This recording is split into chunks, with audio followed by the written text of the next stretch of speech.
What's up, y'all? Welcome to episode 9 of Wynter Essentials. I go by the name of DJ Wynter, here with my right-hand man, DP. And thank you guys for joining us. If this is your first time joining us, we start every segment off with the warm-up. The warm-up is where we talk about topics that have the culture and the chokehold. Coming in hot with Torrei Hart joining Katt Williams on tour. Man. Now, we know the frenzy that Katt Williams have created. I feel like Katt Williams created the standard for 2024 is to stand on business.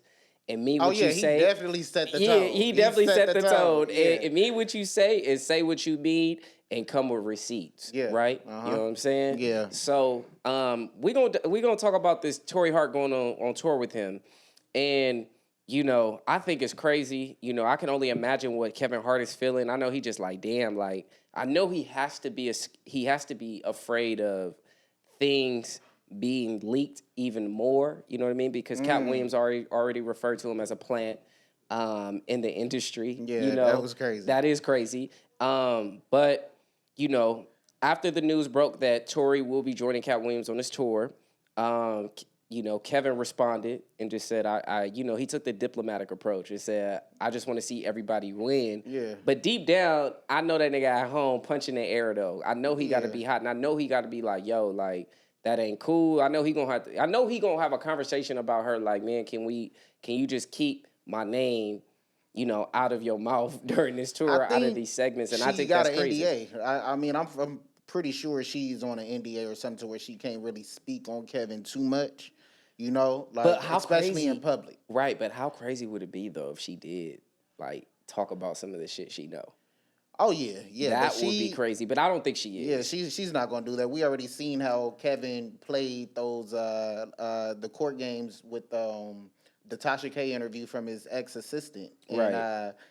He had put some money on the table and just like sent her like a 95 or something like that, 95K lawsuit, just letting her know like I ain't playing. Yeah, you know? yeah. So stop right there. Yeah. So, exactly. So you think he would do the same with his BM? Oh, absolutely. And I don't even think she would even go that far. I feel like her and Katt Williams are gonna have those conversations in private and like they know what's up, you know. And I just think with her just even joining the tour, that just says a lot already. Like that just says so much without even saying anything, right? And I think she's doing it for just like three cities she's doing it for. And then I think that's good for her, though. This might be the tour that's going to take her to the next level. And Katt Williams, like he said in his interview with Shannon Sharp, he always looking forward to bringing up the next black talent or the next talent in comedy. And I think he's showing that by doing that. But Torrei Hart has a name out there, but Katt Williams is definitely going to give her more exposure. Right, he definitely is. And I just think it's so gangster for Katt Williams to do that, even though, like, he's like, you look, I know that's your ex,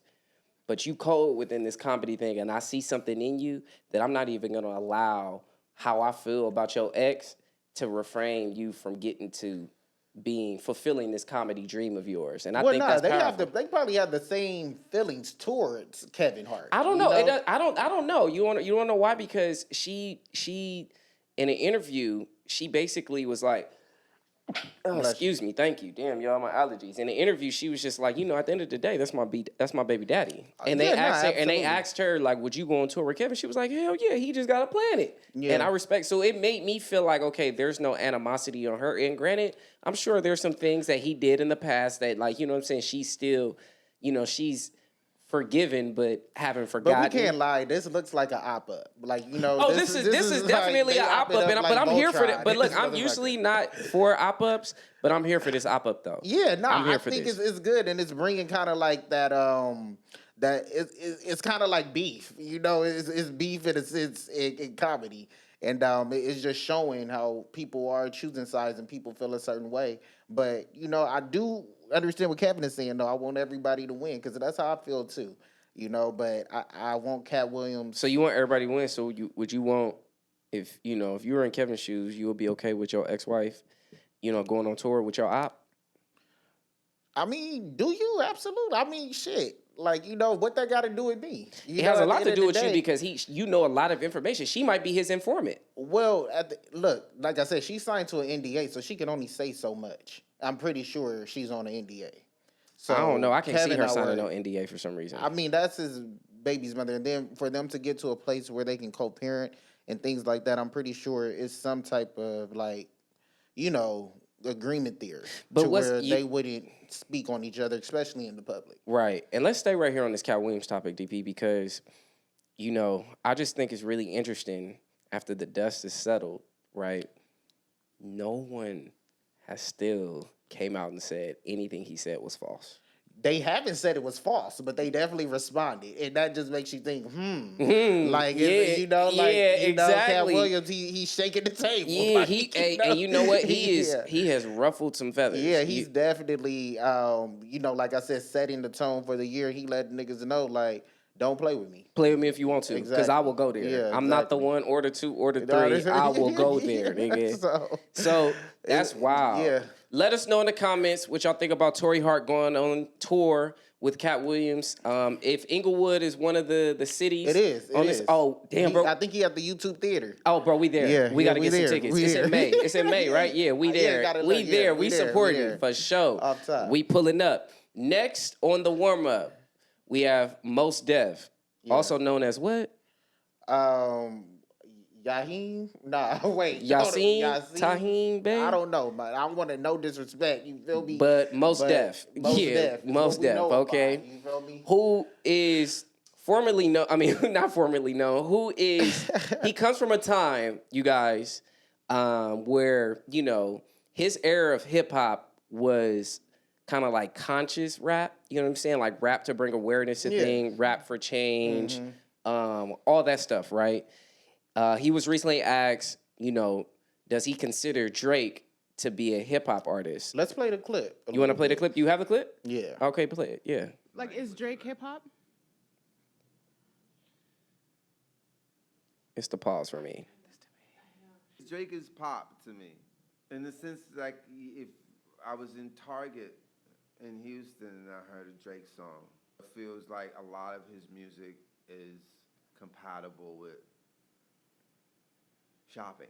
Okay, hey, pause it right there, DP. Pause it right there. That's where. So look, that's a valid point, right? I agree with everything that he's saying. Drake is a pop artist, right? But that means Drake is a well-rounded artist. But listen, I'm getting there. So look, he's a well-rounded artist. He's a pop artist, right? Yeah. But that's a testament to his greatness, though, because he succeeded at what niggas in his era couldn't do, right? Which is bridging dope-ass lyrics with a phenomenal melodic big hook. You know what I'm saying? To be even considered a pop record. If you think about it, in that era, niggas, because you think Vanilla Ice. If Vanilla Ice, he was categorized as a hip hop artist, right? But that nigga really that's goal. That's not really fair because he's white. No, but it doesn't. So but my thing is this. That crossover shit. But he could have been. They've always stolen our songs and shit like that. No, but DP, that was a hit regardless in that time. No, white, I black, get whatever. That, but I'm just saying he could do that. Like he's able to cross over in different categories just because he's white. No, and I know. But what my point in saying that is, hip hop niggas wanted to be considered pop artists because they knew that's where the money was at the end of the day. Because hip hop, bro, you can't. Hip hop is like, okay, you that nigga for what 5, 6, 7 years, maybe like 10 years. But if you're a pop artist, considered a pop artist, you're here to stay. Yeah. Right? Your music is endless. It's timeless. It can be played in any era. You know what I'm saying? So shout out to Drake for that. I do agree with him. And I mean, look, one of my mentors told me, you know, you always, in anything you do within business, you want to appeal to the masses, not the classes. Absolutely. So I don't think there's anything wrong with him being a pop artist, but I do want this, though. I want this from old school OGs that come from a different era of hip-hop, like Mos Def, right? I want them, bro, to stop publicly shaming these new artists, right? If you want the old hip-hop back, if you want hip-hop to kind of like have its substance again, right? Why don't you embrace them? So then that way you can build and bridge a relationship, and maybe that will inspire them to get back to conscious rap and rapping with substance. But with the hate, niggas is gonna continuously rebel, and you're never gonna like the music, right? But it's just like, oh geez, love this new music, embrace it. We all got it. Change is inevitable. Yeah. You know what I mean? So it's just like, shout out to these new niggas for getting the bag, you know? But not that I think Mos Def said anything wrong, but he did subtly kind of throw shade. Yeah, I can. So I don't. So this, I don't think he was trying to come off as necessarily being a hater. I think with Drake, we got to give him his credit. When Wayne signed Drake and Nicki, he knew what he was doing. He knew that he was creating the next biggest female and male artist of the next generation. Like he knew what he was doing, and he knew that where he wanted them to go. Like we seen both of them break into pop. We seen both of them do R&B. We seen both of them do rap. Like they're all around well-rounded artists, and it's good because a lot of people like to just put rappers in a box and just rap or Exactly. whatever. But when you show your versatility, you show your true talent. Drake has put out that whole like house music with Honestly Nevermind, and we seen him put out Latin hits, and so people should like rappers should aspire to get to Drake level, like most of them do. So I think with Mos Def trying to get out that message, he could have kind of like worded it a little bit better, exactly, and also just gave Drake his flowers as he should have. That's what it should have been. Him giving Drake his flowers for him to pretty much be in all of the categories as a rapper, or all of the genres in music. And that's why I had an issue, and that's why I just really wanted to vocalize why I think it's so important for OGs to embrace this new generation. Absolutely. I really do. So that was it for the warm-ups. Talk to us, we talk back. Yep. Next on Winter Essentials, we have Essential Sports Report. Yep. Yes, sir. All right. So everybody's favorite court menace is making his way back to the NBA. Yeah. Draymond Green, one of my favorite players because he plays with passion, emotion, and he wears his emotion on his sleeve, and he's just a heartbeat of he will be the heartbeat of any team he goes to, right? The Warriors need him, as you can see. Them niggas are trash without them. They started out hot, but now, when the dust finally settled, they need him. They're missing that intensity that he brings, and he's set to make his return. But before he made his return, right, shout out to that, he wanted to, kind of, I don't know, I guess publicly, talk about the chain of events that happened, you know what I mean, with him hitting Yusuf Nurkic in the face against the Phoenix Suns. And then something that he says, quote, pissed him off was when he heard his former teammate, Kevin Durant, basically say that, when I was his teammate, he wasn't like that, and I hope he gets the help that he needs. Now, when he originally heard it as any man, you like, nigga, you supposed to be my boy. Like, why are you publicly shaming? Like, maybe, you know what I mean? Like, holla at me in person. That's how I would do it. You know what I'm saying? And I, from that standpoint, I understand why Draymond Green was pissed off, because I would never want one of my homeboys or someone I considered a friend to publicly, I don't know, like, criticize me. No, like, valid. Yeah. Pull me to the side and holla at me, Brody. Like, you know what I'm saying? Like, I'm always receptive to constructive criticism, but do it in private, right? Because I'm a man at the end of the day. Right.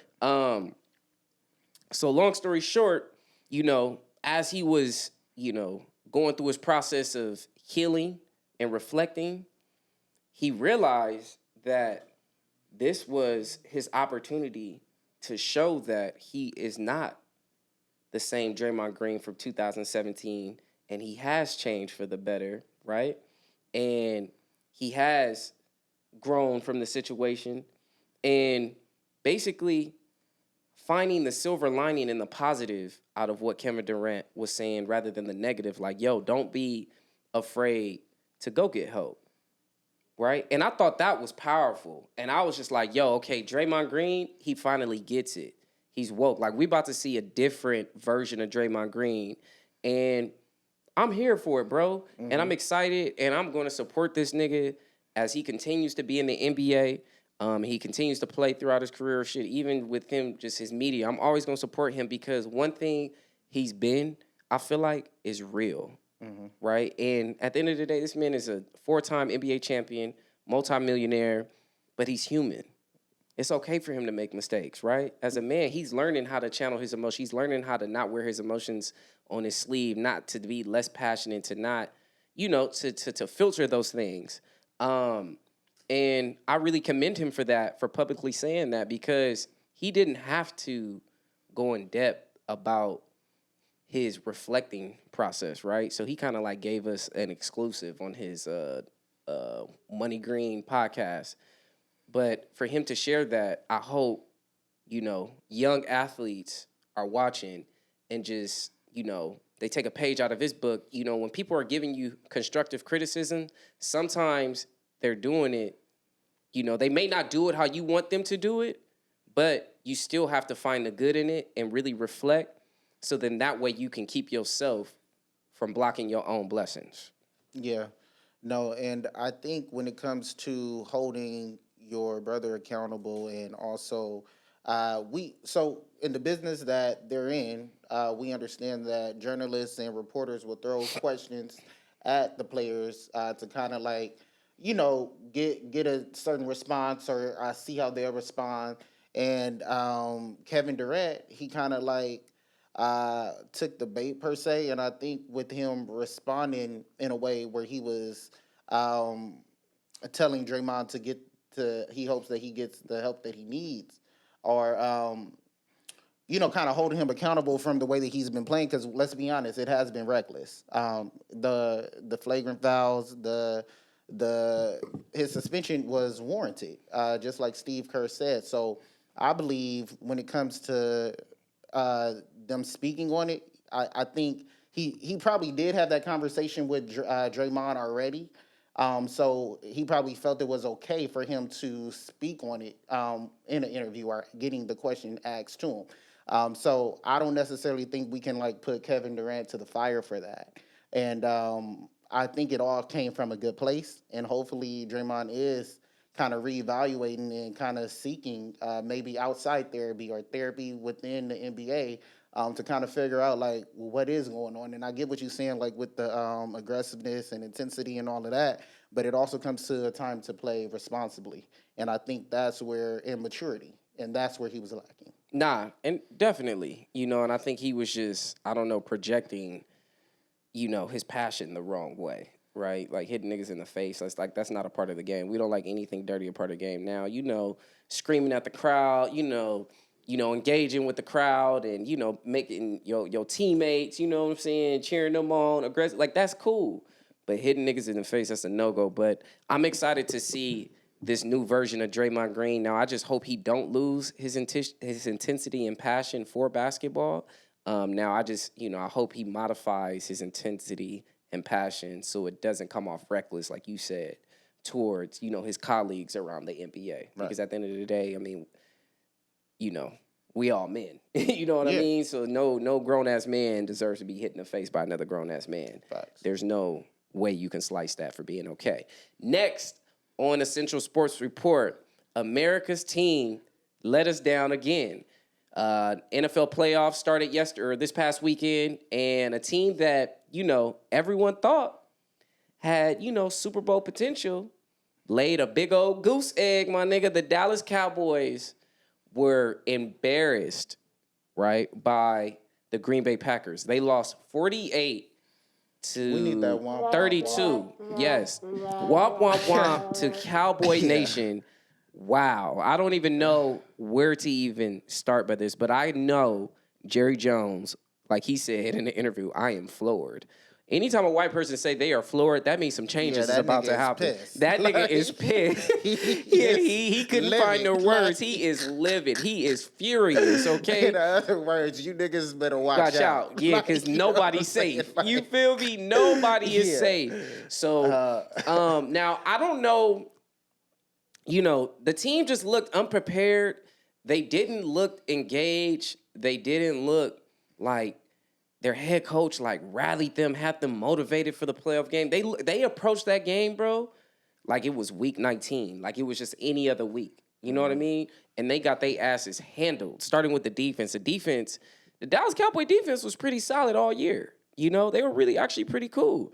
If anything, people expected the offense to lose them a game, not the defense. So for the defense to perform the way they performed, Michael Parsons, where you at? You be all on these podcasts talking about other teams. You've been real quiet. I'm curious to see what you got to say because, you the face of that defense. And for y'all to put forth that effort and that performance with this magnitude, with what's on the line, the Super Bowl on the line, that's not okay. Mike McCarthy, head coach. You lost to your former team like that. That's embarrassing. You know, Dak Prescott, you didn't do a damn thing yesterday. At this point, I'm like, I'm strong. Like DP, I really think Dak Prescott is becoming the Tony Romo 2.0. I don't like how everybody is just putting this all on Dak. But DP, you have to. it. But you have to understand the magnitude of a quarterback. Yeah, no, I get it. I mean, you know, I get it. They're, you know, the team leader, right? Right. Like, but that just can't all be put on one person. Like, I think he took accountability for it. You know, saying that we just sucked or like. No, I sucked. He said he sucked. Yeah, and and he did. Okay, you know, but now what you gonna do? You know, like you let your fans down. You let your organization down. You guys had a home court advantage, right? They didn't score until they were like Green Bay had like at least 27 points or something like that, and they didn't score until like later in the game. So, you know, it was just all bad. But at the end of the day, I think people should kind of cut Dak some slack and just gear up for next year. Nah, fuck that. Dak, you might be traded. Dak could have easily played his last game in Dallas, bro. Because I'm going to tell you this. Mike McCarthy, the head coach, he's getting fired. They're not bringing him back next year. He's going to get fired. You know, there are rumblings and rumors of Bill Belichick, you know, the legendary coach from the New England Patriots. Coach Prime would not go to the NFL. Well, yeah, he said he wouldn't, but, you know, he's in Dallas. Yeah, no. I want Coach Prime to stay in Colorado, nigga. You know, well, like, he lives in Texas, like, near Dallas. I think, he should consider it. You know, what he can do with D1 football, he can definitely I can see, I mean, I just don't see him doing that until maybe once one of his sons go to the league. I don't know. I can't. But I think Bill Belichick is on the way. But even with that, I don't think that would be a recipe, you know, for success. I think that would be a recipe for disaster if they brought Bill Belichick there, because the amount of pressure that would bring to Dallas, that would like multiply it already. Every year, Dallas Cowboys fans think they're winning the Super Bowl. So if they get Bill Belichick as as a coach, motherfuckers is really gonna think like this is their year. So if they do that, I don't know. I don't know what the Dallas Cowboys should do, to be honest with you, but I definitely think Mike McCarthy got to go. And if they do stick with Dak, this is Dak's last year that they're gonna give him this last year to show he could do something. Last year to show he could do something. This is gonna be this last year where they kind of give that nigga some grace. Again, he gonna be lucky if he had a quarterback next year. They might trade and try to get somebody. I don't know, but don't be surprised if Russell Wilson end up in Dallas. Oh, that might be a good look. You know? As a backup, you just never know. Yeah. You never know with the right, or you know who else? Pete Carroll could end up in Dallas too.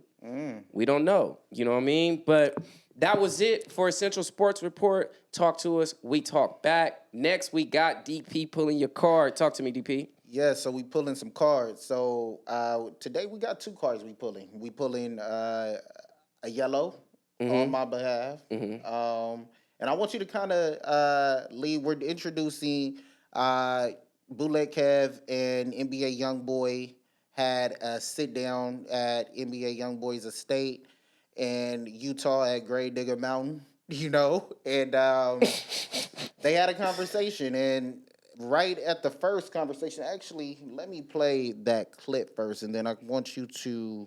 Y'all, DP coming with receipts this week. Kind of introduce your perspective. You do have a lot of children, and you know, I've been around you to see in a short amount of time that you're a great father. How important is fatherhood to you, man?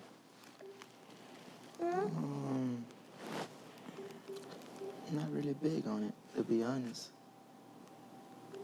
What do you mean by that? You're not big on it? Like you're a family man. I'm here with you. I see it. Yeah. This shit pisses me off, bro. I'm only like in here. Yeah, let's hear it.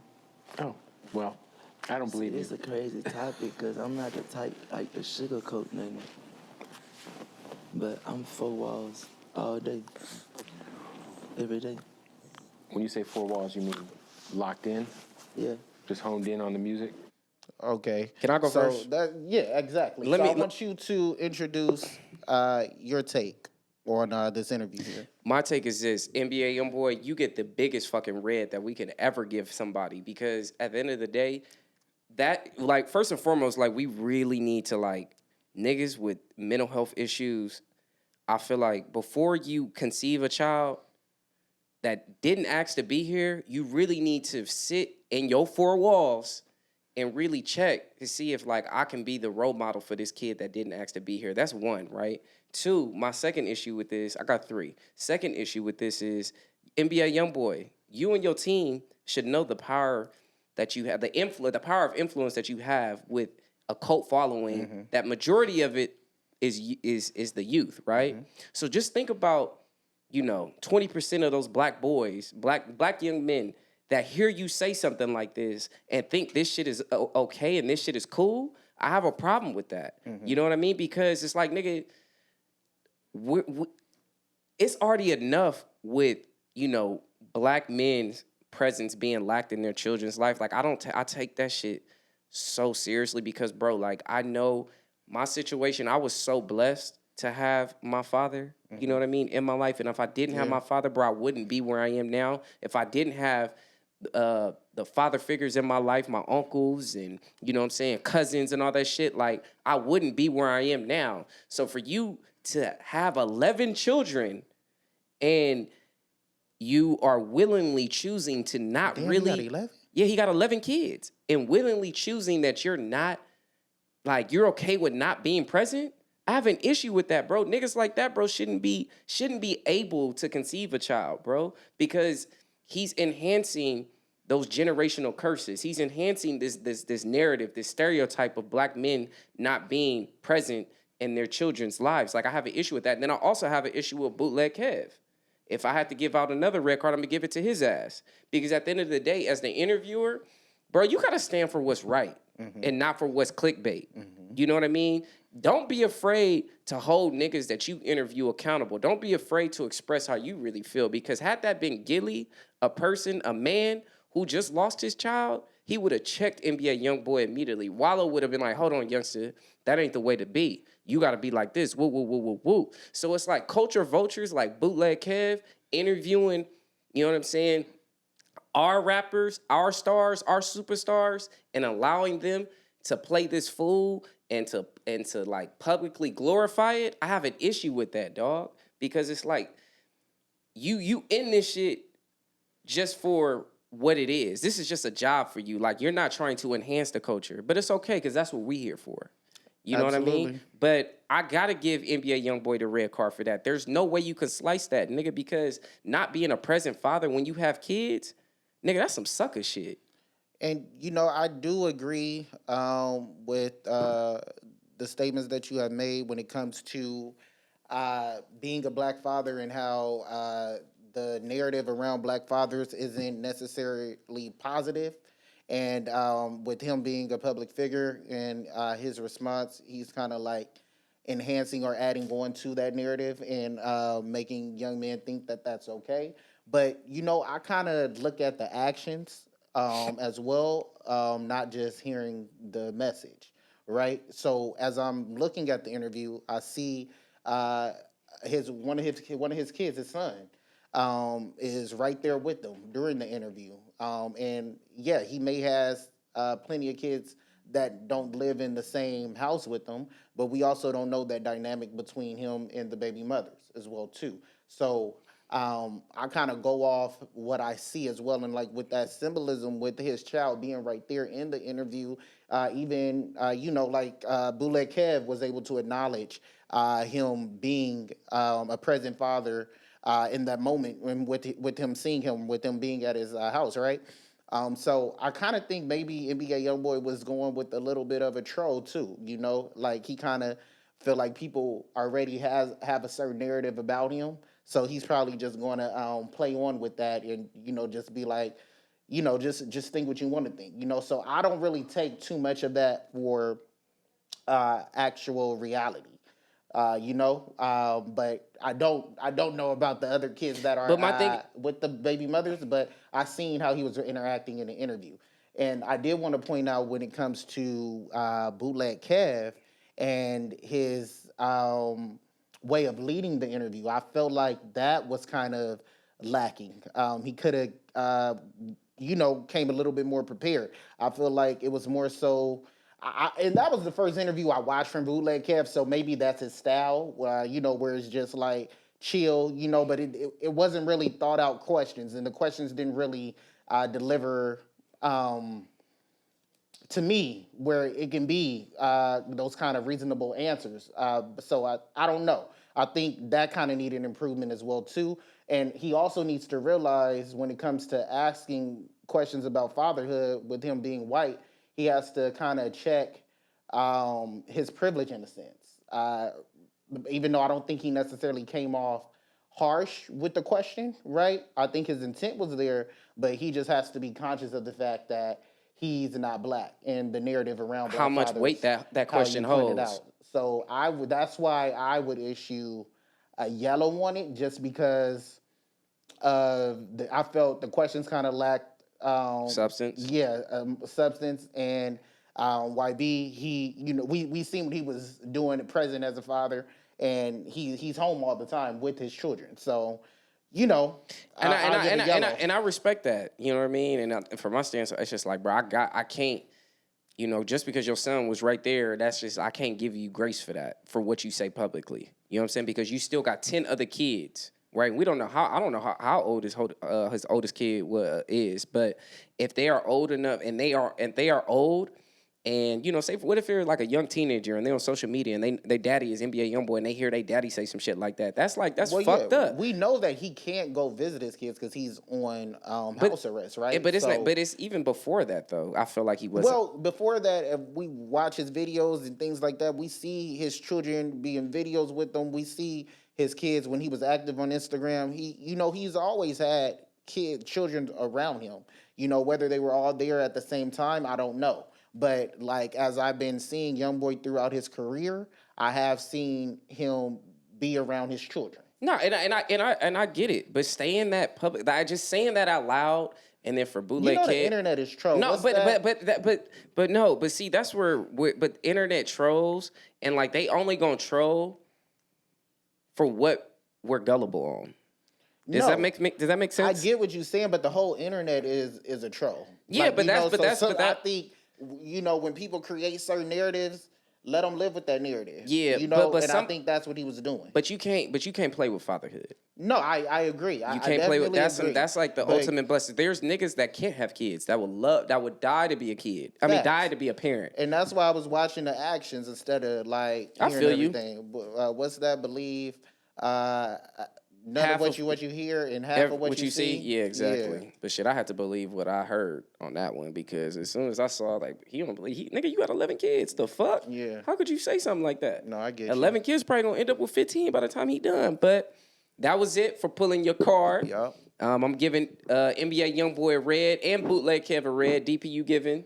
Yellow. For NBA YoungBoy, and yellow for Bootleg Kev too, because I think he just, didn't know. Yes. Shout out for DP for always just seeing, the silver lining and shit.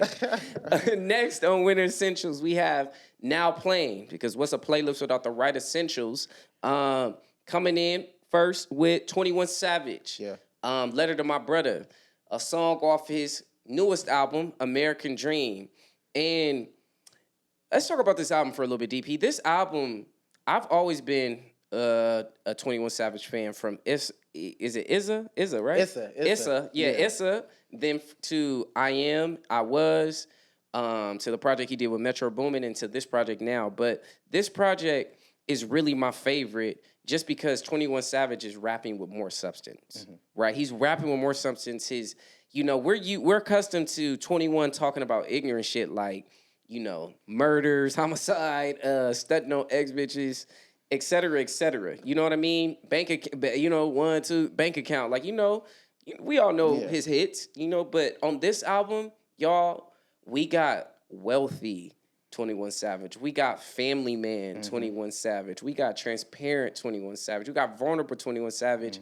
And I really, really love that. And I hope he stays in this bag, and I hope he continues to progress. And I really hope that y'all all give this album a listen, because it's worthy of a listen. This is my favorite 21 Savage album ever. This is my favorite version of 21 Savage. ever. You know what I mean? Even the Drake collab album, like this is my favorite 21 Savage. And shout out to him for really, perfecting his craft and then for also leveling up. Leveling up. I see the growth. I hear the growth. And he really starting to carry himself like he's that nigga. Yeah. Now, Letter to My Brudda is my favorite song on the album because of the transparency, the vulnerability, and then just, the wordplay and just his cadence on it. It just really resonated with me. One bar that we both talk about was when he was just like, niggas go from standing on couches with you but won't stand on business. Well, people took that as like a slight dig to Gunna. I don't know if it was, but that bar was just hard as fuck. The whole song is hard as fuck. But yeah, check it out. Yeah, and the album was great, and I don't necessarily check for a 21 Savage album at all.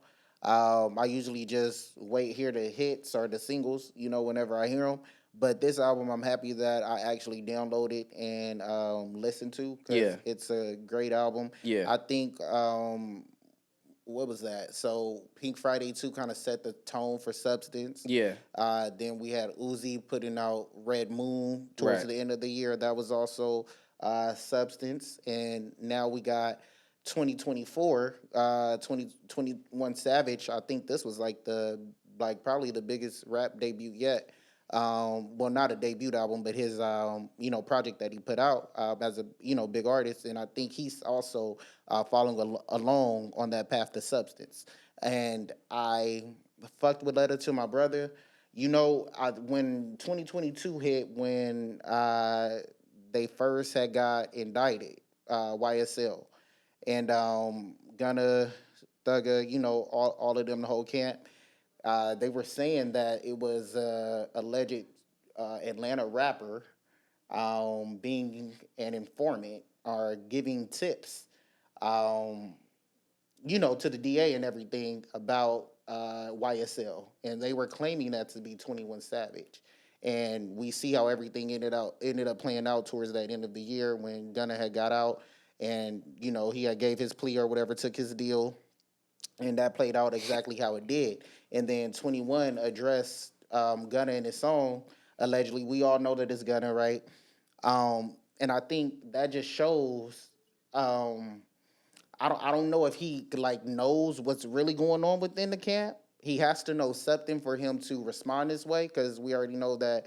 I believe they have to get some type of approval from Thugger, in order to just kind of speak on these situations. So I feel like he kind of knows something, and I think he can hold Gunna accountable, but also at the same time, I still think that this is it's unfair, and I do get what 21 is saying, but we also still don't know the full, because from what was that Young Thug father, he was telling Lil Baby to be quiet. I don't want this to be about a Gunna thing, because the song really Letter to My Brother is hard. He addressed Gunna in the song, so that's he made it about Gunna, and he already knew he addressed this was a lot of be the situations, conversation around it, you know. So I think he felt the way, being caught up in the mix and all of that, but everything just came to light, and I just think people should just kind of be quiet, because I think they're kind of making things worse for Thug in a sense too. Nah, that's a fact. I definitely do. But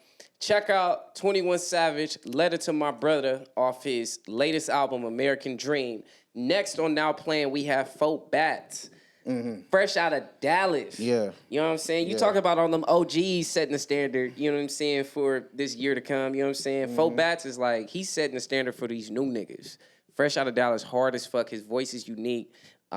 Just, looking at him, you would never guess, for his voice to sound like how he looked, for his image. You know what I mean? And I think it's dope. And I think when I first heard him, and I heard the song, I'm like, yo, this is really a breath of fresh air, bro. I immediately just thought about a plethora of artists that I would love to hear him work with. 1 being Brent Faiyaz, 2 being SZA, 3 being Summer Walker, 4 being Drake. I would love to hear. I could totally hear him on a Drake interlude. Yeah, he's on an album. Way. He is on his way. He's on his way. He is hard as fuck. I can't wait to hear more music. I hope he drops an EP and shit. And then I also, like you said, DP, I want to know the meaning behind these song titles. You know what I'm saying? Because date at 8. Yeah. I don't act 2. Date at 8 is kind of crazy. Yeah. We don't know what to think, but I mean, I guess he's talking about throughout the song. He's talking about taking a girl on a date, hopped in her DMs, woo woo woo. Yeah. But the song is hard as fuck. And if you haven't heard about Folk Bats, check him out. Yeah, nah, Fobat, that was my introduction to him, and it's a real player. That song is definitely player as fuck. When I first heard it, I immediately took liking to it. It brought me into like a Houston vibe, and then right at the end, it went into the chopped and screwed, and then I was like, hold on, don't stop it right there. Let that shit play out. I will say the song is short. I would like More. More. I gotta hear more of his catalog as well, but that song was definitely a banger, and he's on his way to working with all of those artists. He was just on the phone with Kanye, I seen. So a lot of good things are headed his way. He's from Dallas, and I'm excited to hear more. And I don't really want to hear a lot of comparison of people saying Brent Faiyaz and shit like that. I really think he kind of he sound like took his own flow and like his Me own too. style. And Yeah. I don't really know what to categorize him as a rapper or R&B, but I think that's also a good thing because he's already going into where you can't put him in a box. So shout out to Forbats and his versatility, and I'm looking forward to Hearing kinda, getting in the catalog and hearing more from him. Man, for real. Folk Bats, I think this is going to be a big year for you, a life-changing year for you. Yeah. We here at Winter Essentials, we rocking with you. Keep doing your thing. And if y'all haven't checked them out, be sure to check them out. Next on Winter Essentials, we have Who Got It On. Yes. Coming in hot with, what's his name again? Tre Tomlinson. Yeah. The cornerback for the Los Angeles Rams. Yep. And also nephew to NFL Hall of Fame running back LaDainian Tomlinson. Oh, Isn't that shit. crazy? Yeah. He had that shit on. His entire fit was hard. Them pants was hard. That sweater was hard. The Timbs was hard. I would wear that outfit from head to toe. That outfit had DJ Wynter written all over it. That outfit was hard as fuck. Nah, This is probably my favorite outfit we've had on Who Got It On so far. Yeah, nah, when it came to the season, I thought it was perfect for the winter. Definitely had that shit on. The pants, the way they were cut on the Timbs, the pattern, it looked like it was a bit of like the cheetah print and like the that brown on top of the denim. That shit just looked well. The whole outfit was fire, and I think shit. Who's his stylist? Because I want to shout out Dex Rob. Dex Rob, really, he's the cheat code like to a lot of these NFL players having that shit on. Ty, what's his name? Tyrod Taylor. I think he has that shit on consistently. Stephon Diggs and Tre Tomlinson. Like he's about to be one of them next up like players that you gonna look forward to like for the fashion having that shit on. Nah, that's a fact, and I hope to see you again here, Tre. Talk to us. We talk back. Blit Fits. Shout out to Blit Fits. Yeah, for real. Next on Who Got It On, Ben Simmons. Now, this man looks goofy off a basketball court and on a basketball court, which is crazy. Nah. You know what I mean? But that's wild. just because you wear leather don't make you fly. And leather on leather without the right shoes is weak to me. Like if I was him, that outfit would have been cool, but I would have just wore some black denim. Yeah. To kind of give the outfit some contrast. And just I'd have wore a different pair of shoes. He was like, oh, this is Louis. These shoes is Louis. This bag is Louis. So he thought he was like, I got that shit. No, you did not, nigga. But I be trying to, cut some Grace, be fucking Grace Jones or some shit. Cause I don't know. Cause Ben, the outfit, it wasn't that it was bad. It was just kind of slouchy to me. I felt like it was like a matching set, right? The leather. I think it was different pants. Shirt. They were leather pants too. I think. But I don't think they were Louis Vuitton. They didn't go. though. Okay, yeah, they probably weren't. But I don't know. The pants seemed kind of slouchy. I felt like he could have got those tailored. Maybe he did. A pop of with the shoe. Maybe even a yellow. I think would have been hard with that. Or something like that. You know what, He DP, you're definitely onto coulda something made though, something because pop. he had the bag, the Louis Vuitton bag that he had to kind of like tie everything together had popped hints of colors in it. Yeah. So he could have did a yellow off-white Air Force One or something. You know what I mean? Like that would have been hard to just, with the pins. They should have just came a little bit more tailored, I thought. And, just the presentation. But gotta hold the L on that one. But I can't really speak to Ben's previous fashion. I'm not necessarily that privy to it. But this right here, I think, does he have a stylist? I don't know if he has a stylist, but I'll tell you this: Ben is corny on the court and off the court. His swag is corny, and he has to. If you go through his Instagram right now. Yeah, I'll pull it up. Yeah, shit, nigga, pull up his Instagram, man. He probably will hold about 4 or 5 L's. That's crazy. Yeah, you know what I mean. We gotta get you a stylist, bro. Yeah, fact, you got way too much money. You know what I'm saying? Free money at that you really ain't worked for. But some people try to say they money or, they ain't really into that shit. Nah, but nigga. The NBA is kind of making that a part of their brand, and so is the NFL. Nah, that's a fact. And that was it for Winter Essentials episode 9. Thank you all for joining us. Be sure to subscribe, like, and comment. Talk to us. We talk back. Instagram, TikTok. See y'all next week.